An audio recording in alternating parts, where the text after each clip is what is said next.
ke tuntutan yang mencerminkan fakta-fakta persidangan yang sudah diungkap dalam kurang lebih 4 bulan persidangan, 20 kali sidang. Tapi satu pun saya tidak temukan penyesuaian dalam surat penuntutan yang mencerminkan fakta yang diungkap dalam persidangan. Jadi ya saya agak heran aja ya, apakah ini memang pola kerja daripada Kejaksaan Agung. Ya, saya pribadi sih siap menghadapi tuntutan apapun. Ya.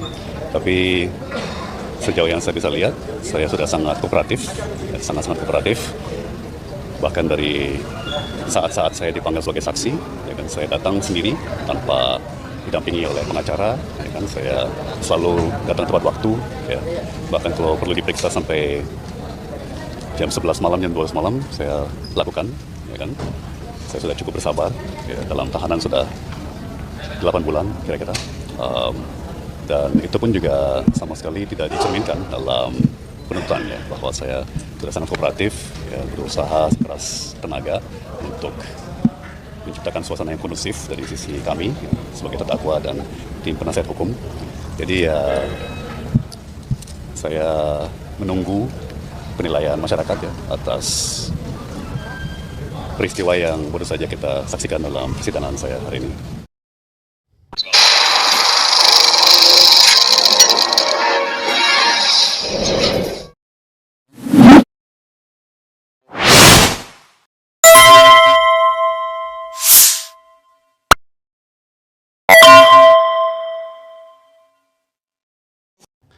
Assalamualaikum warahmatullahi wabarakatuh.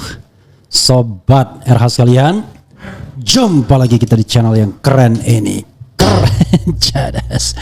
Ya, sobat RH sekalian, saya mengatakan jaksa lagi bercanda ketika menuntut Tom Lembong 7 tahun penjara.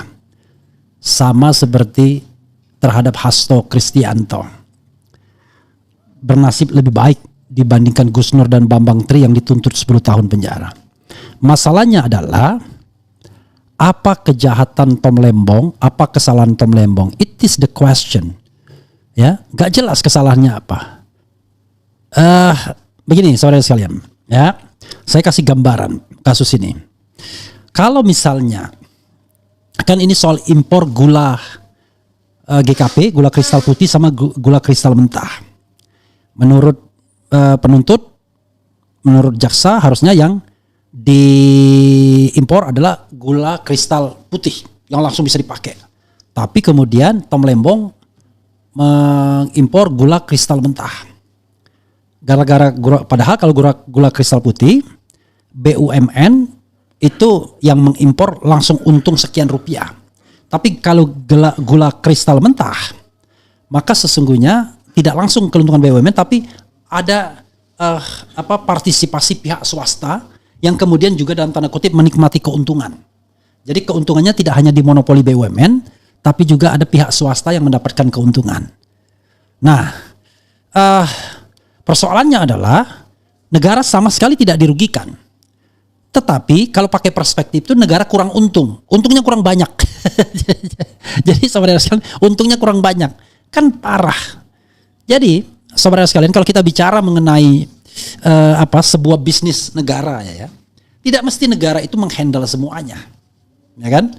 Bisa jadi dia mengajak swasta untuk berperan dalam hal yang namanya memajukan perekonomian, karena swasta juga harus dikasih peran. Itu satu.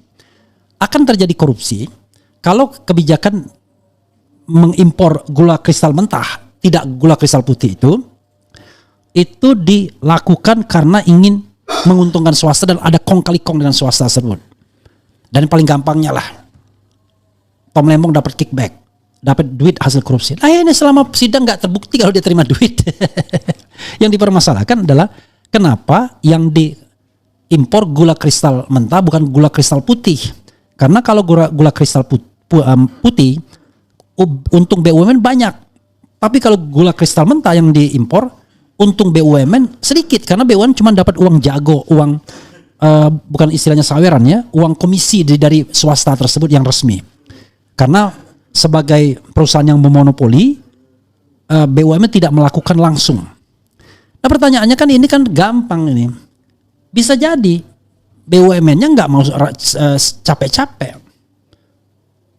Dia punya pekerjaan lain barangkali, atau ada, kalau dilihat dari skala makroekonomi itu mengimpor gula kristal mentah itu, saudara sekalian, tentu jauh lebih murah, ya kan? Dan ketika kemudian diolah di dalam negeri, dia menghasilkan nilai tambah. Jadi nilai tambah itu tidak hanya dinikmati oleh negara dan negara pengekspor, ya kan? Tetapi dinikmati dalam negeri justru. Loh, kalau kita bicara ekonomi makro, ya negara untung sebenarnya. Tetapi tidak berarti kemudian negara untung itu harus masuk ke kas negara lebih banyak. Tapi untung secara perekonomian negara. Jadi kapitalisasinya itu sebesar 901 miliar yang yang dihasilkan dari pengolahan gula kristal mentah menjadi gula kristal putih atau gula yang siap untuk dikonsumsi. Jadi aneh sekali rasanya. Jadi kalau mau korupsi itu ya orang yang terima duit lah. Kayak Dito Aryo Tejo. Nah itu baru korupsi. Terima uang dari BTS. Itu jelas. Orang dia terima uang. Perkara dikembalikan itu soal lain. Mengembalikan uang hasil korupsi itu tidak bisa dibebaskan dari tuntutan korupsi itu sendiri. Ini malah jadi menteri. Pak Prabowo, gimana? Anda punya aparat kesejaksaan. Kok ngincer orang? Nah, masalahnya adalah ini apa proksinya Jokowi? Karena Tom Lembong ini selalu disebut, bahkan Fufu Fafa aja menyebut Tom Lembong dulu dalam debat Wapres. Ataukah karena dia orang dekat Anies, pendukung Anies dan ingin matahkan kaki Anies, dan Prabowo oke-oke aja, ya. Kan agak aneh juga. Apalagi ada spekulasi politik bahwa Tom Lembong ini adalah pembiaya yang membiayai partai politik calon Anies. Itu kacau lagi. Dan yang paling lucu adalah teman saya ketawa. Tom Lembong ditangkap, maka Refli Harun yang akan membiayai partai politik besutan Anies itu. Begitu dilihat harta saya, oh ternyata nggak bisa. Hartanya nggak banyak. Kalau Tom Lembong kan hartanya di atas 100 miliar kan. Kalau saya kan tidak sampai. Puluhan aja nggak nyampe gitu ya. Gitu. Ya kalau mungkin sampai benda-benda mati yang berupa tanah sama rumah ya barangkali dicukup-cukup kan bisa sampai. Tetapi ya dengan harga pasar yang kira-kira agak memaksa sedikit lah dimasukkan komponen-komponennya kan. Jadi saudara sekalian, ini yang kita prihatin sesungguhnya. Jadi saya itu nggak suka bela koruptor, tetapi ya koruptor beneran gitu loh. Misalnya Hasto, saya nggak bela Hasto. Kenapa? Saya menganggap Hasto bersalah karena pada tahun 2020 itu melalui dialah Harun Masiku kemudian berusaha menyuap. Ya paling tidak sepengetahuannya lah, walaupun bukan pelaksana lapangannya. Dan obstruction of justice tidak hanya Hasto, tapi yang lebih kuat dari Hasto juga ada pada waktu itu. Nah, tapi Tom Lembong ini apa kejahatannya? Tapi saya udah bilang, kalau Tom Lembong terima duit, saya tidak akan pro Tom Lembong. Ini sampai sidang tuntutan, kita nggak dengar Tom Lembong terima aliran dana. Jadi bagaimana Anda bisa mengatakan korupsi sementara negara tidak keluar duit? Yang ada adalah negara untung, tetapi untungnya tidak sebagaimana yang diinginkan. Kan kacau jadinya. Jadi saudara sekalian, ketika yang diimpor adalah gula kristal mentah, nah maka perusahaan-perusahaan swasta ya, non BUMN bisa ikut ngimporlah mereka. Lalu untuk mendapatkan nilai tambah kan mereka kan tidak hanya langsung jual, dia ngolah dulu. Jadi gula kristal yang siap dikonsumsi. Nah, itu kan menghasilkan nilai tambah. Dari nilai tambah itu berapa persen buat BUMN? Karena BUMN mendapatkan persentase. Ibaratnya license-nya BUMN tapi dikerjakan oleh banyak swasta. Kok bisa Tom Lembong dikatakan korupsi? Intinya adalah, kan sederhananya adalah, Anda kalau mau dapat keuntungan gede, Anda kerjakan sendiri kan begitu. Tapi kalau Anda ngajak orang lain, untungnya bagi-bagi. Tapi semua untung. Gak ada yang rugi. Beda penanaman saham Telkomsel di GoTo, itu rugi itu bro. Begitu tanam saham, harga saham anjlok. Nyata kerugian negaranya, dan hitungannya bukan ratusan miliar, hitungannya triliunan. Parah negara ini, dan tidak ada yang dijadikan tersangka karena dianggap sudah merugikan keuangan negara. Itu jelas kerugian negara. Ini adalah keuntungan yang diharapkan. Pening awak kita. Kalau seandainya cara membidik orang begitu. Belum lagi tiba-tiba nanti akan bilang, wah ditangkap, ini ada konspirasi untuk menyudutkan kejaksaan sebagaimana Marcella Santoso. Kalau Marcella Santoso itu mungkin iya, kan kita harus lihat tuh kasus korupsi itu macam-macam. Ada kasus korupsi Tom Lembong, ada kasus korupsi yang timah, ada korupsi Zarup Rikar misalnya. Kita lihat siapa-siapa orang yang ngomong pembelanya. Ya. Saya lihat yang membela Adrison atau apa, orang-orang yang kita pahami selama ini punya integritas. Kalau Anda misalnya menganggap bahwa wah ini terlibat direktur TV swasta, bisa jadi dia di-hire oleh para koruptor itu yang memang menikmati uang negara. Berapa triliun ya? Lupa saya. Ratusan triliun pokoknya. 300 triliun atau berapa? Oke, silahkan. Karena dia memang menikmati itu. Tapi Tom Lembong, ya ampun. Dari kasus ini ya, tidak ada kerugian negara, tidak ada uangnya mengalir ke Tom Lembong. Lalu 7 tahun lagi tuntutannya. Allahu Akbar ya. Oke. Coba kita bacakan satu berita lah yang terkait dengan Tom Lembong ini ya.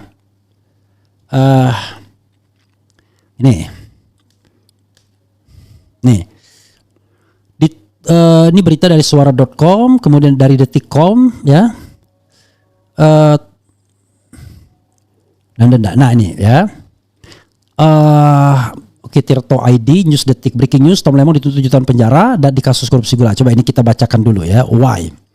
Yang memberatkan karena tidak merasa bersalah. Loh, kalau memang tidak merasa bersalah, tidak bersalah ngapain juga dia mengatakan itu? Kan parah. Allahu Akbar ya. Oke. Coba kita lihat, Tom Lembong dituntut 7 tahun penjara di kasus korupsi impor gula. Luar biasa ya. Kemudian kita bacakan. Mantan Menteri Perdagangan Thomas Trikasi Lembong atau Tom Lembong dituntut hukuman penjara. Jaksa meyakini Tom bersalah dalam kasus korupsi impor gula di Kementerian Perdagangan. Menuntut agar supaya Majelis Hakim Pengadilan Tindak Pidana Korupsi Jakarta memutuskan menyatakan terdakwa Thomas Trikasi Lembong telah terbukti secara sah dan meyakinkan bersalah melakukan tindak pidana korupsi, ujar jaksa. Menjatuhkan pidana terhadap terdakwa Thomas Trikasi Lembong dengan pidana penjara 7 tahun ya. Kemudian Tom juga dituntut membayar denda 750 juta, apabila tidak dibayar diganti dengan pidana penjara selama 6 bulan. Menjatuhkan pidana denda kepada terdakwa sejumlah 750 juta dengan ketentuan apabila denda tersebut tidak dibayar diganti dengan 6 bulan kurungan, kata jaksa. Dan tidak ada uang pengganti. Itu yang menunjukkan bahwa tidak ada kerugian negara sesungguhnya. Kalau ada kerugian negara kan dia harus kasih uang pengganti. Jaksa meyakini Tom Lembong bersalah melanggar pasal 2 ayat 1 Jungto pasal 18 Undang-Undang Tipikor, Jungto pasal 55 ayat 1 KUHP. Ya, pasal 2 ayat 1 nanti kita lihat pasal 18 apa. Tom Lembong didakwa memperkaya diri dan orang lain ya. Jaksa mengatakan perbuatan Tom membuat negara rugi 515 miliar. Nah, itu yang keuntungan yang diharapkan. Bahwa terdakwa Thomas Trikasi Lembong sebagai Menteri Perdagangan sejak 12 Agustus 2015 sampai dengan 27 Juli 2016 telah melakukan atau turut serta melakukan perbuatan secara melawan hukum, melakukan perbuatan memperkaya diri sendiri atau orang lain atau suatu korporasi yang merugikan keuangan negara sebesar 515 miliar dan seterusnya ya. Ada koma-komanya, ada angka tidak bulatnya yang merupakan bagian dari kerugian keuangan negara 578 ujar jaksa penuntut umum saat 578 miliar. Ujar jaksa penuntut umum saat membacakan dakwaan di Pengadilan Tipikor Jakarta Kamis. Jaksa menyebut Tom selaku Mendak ya, telah menerbitkan 21 pengakuan atau persetujuan impor gula kristal mentah GKM dalam rangka penugasan pembentukan stok gula dan stabilitas harga gula pada 10 orang tersebut. Menurut jaksa, penerbitan 21 persetujuan impor itu diterbitkan Tom Lembong tanpa disertai rekomendasi Kementerian Perindustrian. Bahwa terdakwa Thomas Trikasi Lembong menjabat sebagai Menteri Perdagangan 12 Agustus 2015 sampai dengan 27 Juli 2016 tanpa melalui pembahasan rapat koordinasi antar kementerian dan tanpa disertai rekomendasi dari Kementerian Perindustrian telah menerbitkan 21 pengakuan persetujuan impor gula kristal mentah dalam rangka penugasan pembentukan stok gula dan stabilisasi harga gula, ungkap jaksa. Ya kalau jadi saudara sekalian ya, kalau seandainya ada seorang menteri mengambil kebijakan tanpa koordinasi, maka itu berlaku yang namanya professional judgment. Presidennya tegur, berhentikan, pecat, kan begitu. Kalau korupsi beda lagi. Korupsi itu ngentit uang, baik langsung maupun tidak langsung. Gitu. Kalau memang wah ini tidak koordinasi sebuah indikasi, ya tapi indikasi kan tidak berdiri sendiri. Maka harus dibuktikan apakah indikasi itu mengarah pada perbuatan untuk memperkaya diri sendiri dan orang lain. Kalau Anda kemudian bisnis memperkaya orang lain, selalu ada unsur itu. Tapi kan yang secara jelas harus lihat ada nggak dia ambil keuntungan diri pribadi. Karena apa? Pengambilan keuntungan diri pribadi itulah yang contohnya mens rea, niat jahatnya. Lah kalau setiap kebijakan pasti menguntungkan orang lain. Namanya kebijakan memang dibuat untuk, masa kita bikin kebijakan impor gula tiba-tiba swasta yang impornya rugi, ya kan? Ya tentu untung dia, dan untungnya dia itu adalah untung yang dibagi-bagi, yang kalau dilaksanakan sendiri oleh BUMN maka keuntungannya lebih besar, kan begitu. Oke, kita teruskan. Jadi penning kita, ya kan? Oke, coba kita lihat lagi ya. Yang memberatkan tidak mengaku bersalah. Lah, orang memang nggak bersalah kok harus mengaku bersalah, kan juga bingung kita. Coba nih, perhitungan BPKP menyesatkan impor gula Tom Lembong justru untungkan negara 900, ya kan? 901 miliar. Oke. Ini berita lama sedikit ya, 26 Juni ketika ahli dihadirkan. Jakarta KBA, penghitungan kerugian negara yang dilakukan Badan Pengawasan Keuangan dan Pembangunan yang kepalanya menjadi komisaris di sebuah BUMN, kan kacau kan, komisaris utama itu komisaris gitu. Dalam kasus impor gula yang menyeret nama Thomas Trikasi Lembong kembali menuai kritik keras. Laporan BPKP menyebut adanya kerugian negara akibat selisih tarif impor. Oke, selisih tarif impor dan pembelian gula di atas harga pokok petani (HPP). Namun pendekatan ini dinilai keliru dan menyesatkan secara ekonomi. Ya, menurut BPKP negara seharusnya menerima penerimaan lebih besar jika gula yang diimpor adalah gula kristal putih, kan begitu. Kacau ya. Bukan gula kristal mentah seperti yang dilaporkan. Klaim kerugian itu muncul karena tarif biaya masuk GKP lebih tinggi, sehingga perbedaan tarif dianggap sebagai kerugian negara, kan suntulu ya. Jadi itu satu ya rupanya. Jadi perbedaan tarif harusnya. Loh kalau begitu caranya kan aneh. Oke, padahal itu kan tarif negara. Tetapi kalau kita lihat gula kristal putih, yang mengimpornya kan BUMN. BUMN uang negara dulu. Jadi mana? Tarifnya sekian, tapi BUMN yang harus mengeluarkan uang jauh lebih banyak. Karena gula kristal putih pasti lebih mahal. Menguntungkan negara eksportir. Gitu. Tidak ada nilai tambahnya karena langsung dipakai. Beda sama GKM, ada nilai tambahnya. Jadi proses jauh lebih murah, kemudian ada proses nilai tambahnya di dalam negeri. Kan aneh kan? Mudah-mudahan logika saya bisa dipahami ya. Menurut Fit Adrison, dosen Fakultas Ekonomi dan Bisnis Universitas Indonesia, sekaligus peneliti senior di LPM FEB UI, pendekatan tersebut sangat keliru dan justru bertentangan dengan logika dasar ekonomi. Ia menyebut tidak ada kerugian negara dalam impor GKM karena barang yang diimpor memang GKM dan bukan GKP. Itu sama saja dengan orang ngimpor mobil Innova. Oh jangan Innova, harusnya kan kamu langsung impor BMW yang CBU. Kenapa? Biar biaya masuknya lebih tinggi, kan bukan begitu caranya berpikirnya. Oke. Barang yang diimpor memang GKM bukan GKP. Barang telah dilepas dari pelabuhan tanpa sanggahan dari bea cukai dan tidak ada sanksi administratif terhadap importir.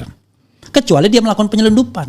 Yang diimpor adalah gula kristal putih, tapi dokumennya gula kristal mentah. Nah, itu baru penyelundupan, itu baru korupsi namanya. Paham ya? Gitu. Kemudian menurutnya hanya ada 2 kejadian yang bisa menimbulkan kekurangan penerimaan negara dalam rangka impor. Produk misclassification dan under invoicing, ya. Jadi produknya itu yang tadinya klasifikasi A dijadikan B, atau invoice-nya keliru. Harusnya nagihnya 900 ditagih 700, begitu kira-kira. Kemudian, dan ini tidak terjadi dalam kegiatan impor gula Tom Lembong. Metode BPKP yang membandingkan bea masuk GKM dengan yang seharusnya diterima dari impor GKP menjadi sangat salah. Jika memang terjadi pelanggaran seperti salah klasifikasi, importir tinggal membayar kekurangan bea masuk sesuai pasal 82 Undang-Undang Kepabeanan. Tapi dalam kasus ini tidak ada pelanggaran. Klaim kerugian negara tak berdasar, tegas Fit. Ia menjelaskan bahwa gula merupakan barang bulky yang secara fisik mudah dibedakan. Petugas bea cukai pasti bisa membedakan GKM dan GKP. Ditambah lagi, harga acuan global tersedia secara terbuka. Tidak mungkin terjadi misklasifikasi sistemik tanpa diketahui otoritas tambahnya. Kecuali tadi, korup, menyuap, dan lain sebagainya. Kalau logika itu dibenarkan, maka semua pabrik seharusnya ditutup. Buat apa memproduksi kalau dianggap lebih menguntungkan impor barang jadi? Ini kan juga menarik kan? Padahal dari pengolahan bahan mentah itulah muncul nilai tambah, lapangan kerja, dan pajak, kata Fit. Jadi lucu saudara sekalian. Barang mentah yang diimpor memunculkan nilai tambah bagi banyak untuk perekonomian, tiba-tiba dianggap nggak penting. Langsung barang jadi aja, karena barang jadi bea masuknya lebih tinggi. Kan parah jadinya. Oke. Ia juga menyoroti kesalahan fatal dalam cara kejaksaan menafsirkan HPP. Menurutnya, HPP ditetapkan untuk melindungi petani, bukan sebagai batas maksimal harga jual produk akhir. Setelah tebu diolah menjadi gula, maka pabrik secara alami akan menambahkan komponen biaya produksi, distribusi, dan margin keuntungan. Logikanya sama seperti UMR. Kalau UMR 5 juta, lalu ada perusahaan menggaji 6 juta, itu bukan pelanggaran. Justru sehat. Begitu juga dengan HPP. Kalau harga jual di atas HPP, itu wajar ujarnya. Ya kan? Artinya sehat. Fit menganggap pendekatan hukum dalam kasus ini sebagai presiden buruk, baik bagi iklim usaha maupun perekonomian nasional. Jika logika keliru ini diterima, maka seluruh industri pengolahan bisa dituduh merugikan negara hanya karena menghasilkan nilai tambah. Ini berbahaya, ungkapnya. Lebih jauh, ia menyebut logika yang digunakan dalam dakwaan kejaksaan sama sekali tak berdiri di atas dasar ilmu ekonomi. Saya belum pernah melihat kasus seabsurd ini. Ibaratnya kita bilang 2 kali 2 sama dengan 4. Mereka bersikeras 2 kali 2 sama dengan 5, keluh Fit. Kekeliruan dalam menghitung kerugian negara bisa menimbulkan konsekuensi sistemik. Petani tak bisa jual panen. Industri berhenti berproduksi, tenaga kerja kehilangan pekerjaan, dan harga gula melonjak. Kalau pendekatan seperti ini terus digunakan, maka bukan hanya satu orang yang terdampak, tapi seluruh sistem ekonomi nasional tutupnya. Jadi saudara sekalian, ternyata kan saya nunggu-nunggu nih, apa yang dikatakan sebagai kerugian negara. Di tahap-tahap awal, yang kita dengar kerugian negaranya itu adalah kurang untung BUMN-nya. Ya kan? Harusnya kalau gula kristal putih yang diimpor, maka untungnya lebih gede dibandingkan gula kristal mentah bagi BUMN. Kan BUMN dikatakan sebagai keuangan negara pada waktu itu. Tapi ini mohon maaf, sepertinya tidak itu yang disasar. Yang disasar ternyata bea masuk. Mungkin salah satunya ya, bea masuk. Nah itu menggelikan lagi.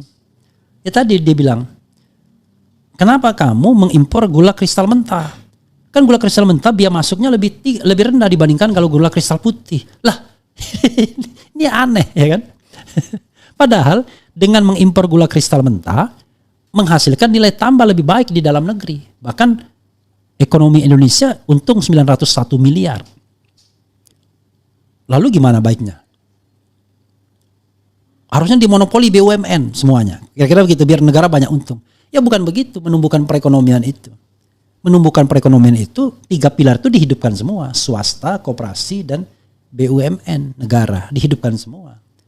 Jadi bahkan usaha-usaha yang sudah bisa dilakukan oleh warga negara swasta ya bisa mereka lakukan. Sepanjang tadi mereka tidak merugikan negara secara langsung. Kan yang merugikan negara secara langsung itu adalah misalnya bea masuknya 500. Lalu mereka kong kali kong dengan petugas bea cukai. Mereka bayar cuma 300. Nah itu baru yang namanya under invoice. Atau misclassification. Klasifikasinya A ditulis B. Gitu. Jadi sahabat sekalian. Penning kita yang jelas ya kan. Saya akan percaya Tom Lembong itu korupsi kalau ada uang yang masuk ke dia. Baik langsung maupun dengan cara memutar. Itu kan paling gampang. Ya kayak Dito Ariteja terima uang 27 miliar. Itu jelas terima uang dari kasus BTS. Belum lagi tokoh-tokoh lainnya yang konon sekarang ada di kabinet. Aduh, kalau dengar ceritanya anggota-anggota kabinet itu banyak sekali yang korup. Jangan-jangan mayoritas yang pernah jadi pejabat itu korup semua. Ya segampang lah lihat orang korup apa enggak. Lihat aja profil dia, kekayaan dia. Kalau Anda seumur hidup di birokrasi tiba-tiba kaya raya orang kan bingung. Anda nih ngapain aja? Dari awal sampai akhir di birokrasi negara, baik sipil maupun militer, tapi kayanya minta ampun. Kan pasti there must be something wrong. Apa something wrongnya itu? Ya at least trading in influence, memperdagangkan pengaruh. Agak meningkat sedikit, paling tidak ya bisnis yang menggunakan kekuasaan kan begitu. Meningkat sedikit terima setoran, meningkat sedikit ya betul-betul korupsi. Barang dan jasa di institusinya masing-masing. Jadi ampun. Jadi saya tidak mau membela koruptor. Tapi kalau dia tidak salah, ya janganlah diincar. Banyak koruptor yang sesungguhnya. Bayangkan. kalau hukumannya Tom Lembong ini sama dengan Edi Prabowo, sama dengan Juliari Batubara. Wa na'udzubillah min zalik. Dua menteri itu korupsi di tengah COVID. Itu harusnya hukumannya hukuman mati atau hukuman seumur hidup harusnya. Tapi terus sekarang kayaknya sudah bebas-bebas saja mereka. Padahal kita tahu COVID baru 5 tahun yang lalu nih. Dan proses persidangannya kan tidak langsung itu. Berapa tahun udah bebas.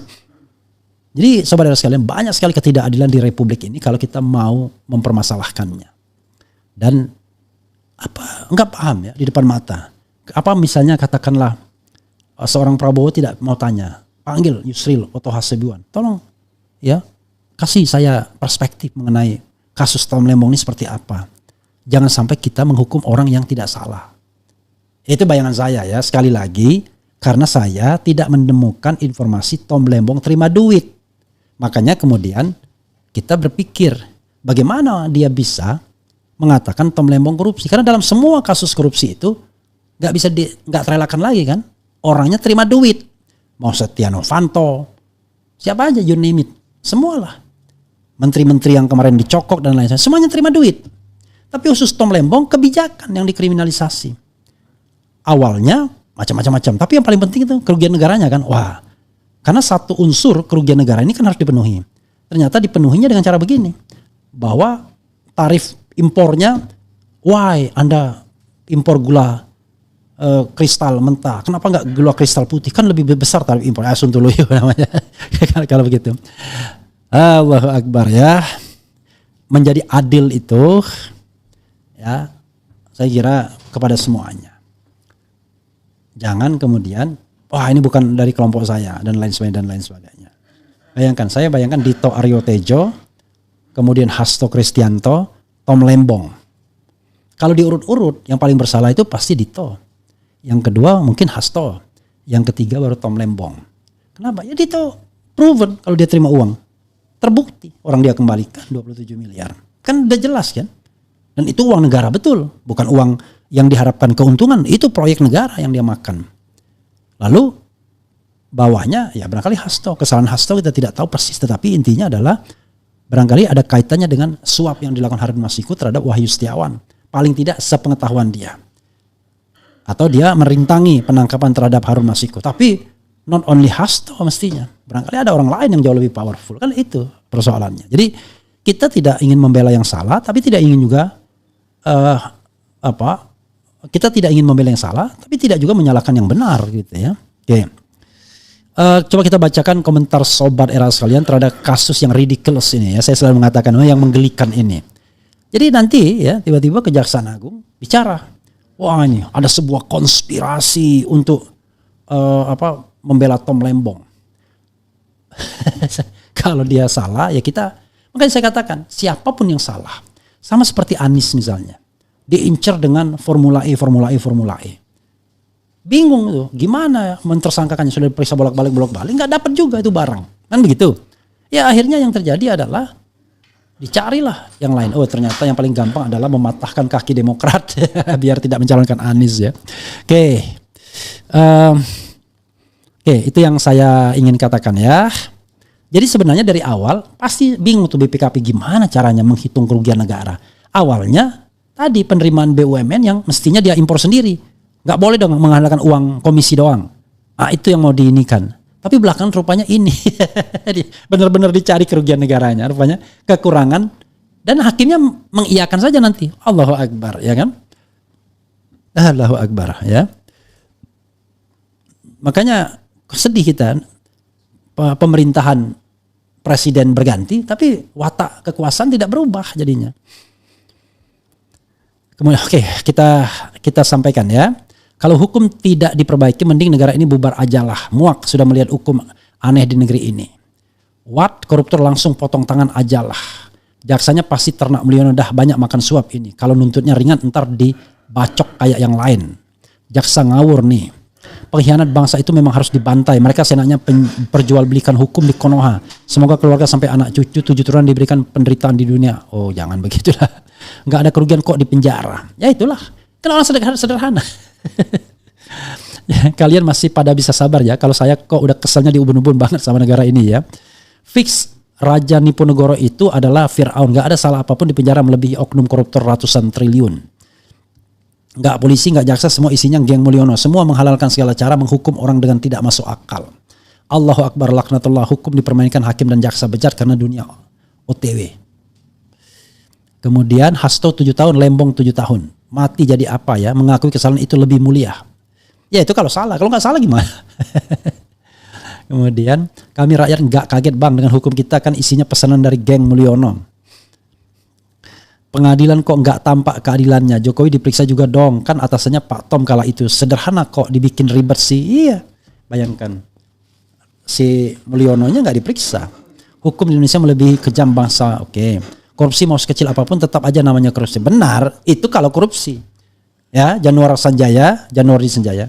Ini bukan korupsi kecil, ini soal antara korupsi dan tidak korupsi, bukan antara kecil dan besar.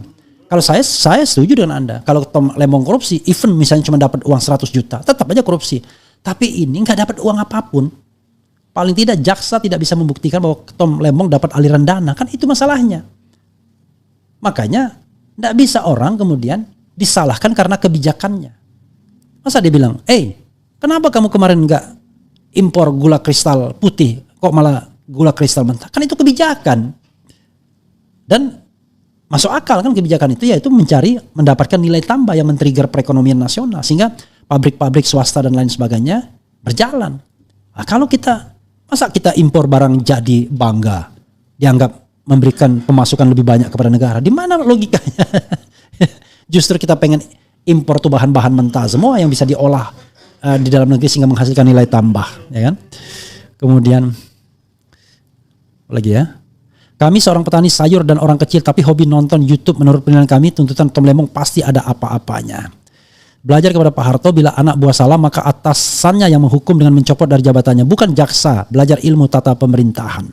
Ya misalnya ya, Tom Lembong dianggap Anda salah kebijakan Anda. Kenapa tidak gula kristal putih? Ya sudah, pecat aja Tom Lembongnya. Dan it happen already kan. Kalau seandainya dia anggap bahwa dia tidak perform atau dia selalu di luar kendali dan lain sebagainya. Yang penting dia nggak ngentit duit negara, paham nggak? Ngentit duit negara.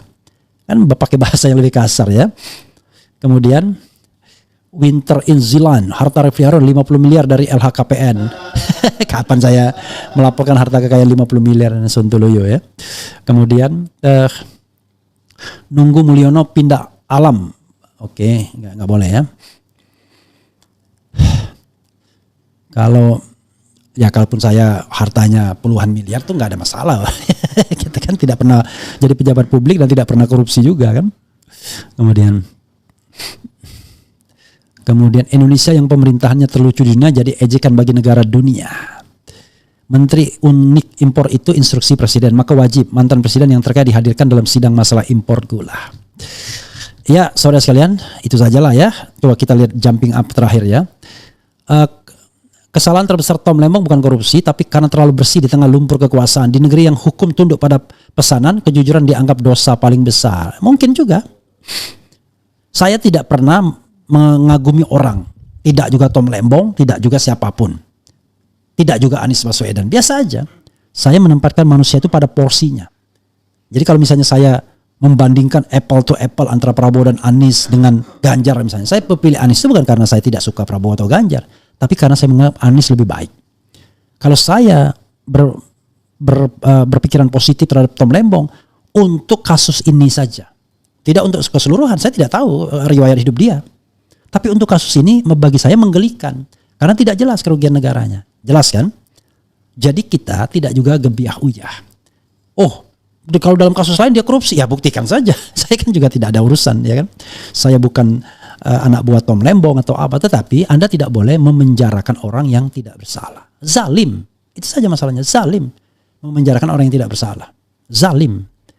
Begitu sobat era sekalian. Ya mudah-mudahan lah, ya. Mudah-mudahan ini memberikan pembelajaran bagi kita untuk menjadi bangsa yang benci dengan ketidakadilan dan benci dengan penguasa yang menyalahgunakan jabatannya. Nah, kalau itu benar nih. Benar kita bilang pembenci, ya kan? Yaitu pembenci penguasa yang menyalahgunakan kekuasaannya atau penguasa zalim. Nah, itu benar. Jadi kalau Anda bilang saya benci si A, si B, si C, benar kalau dia zalim. Tapi kalau dia tidak zalim, Tidak punya hak kita untuk membencinya. Begitu saudara sekalian ya, mudah-mudahan ini bermanfaat. Wassalamualaikum warahmatullahi wabarakatuh. Keren, cadas. Yeah.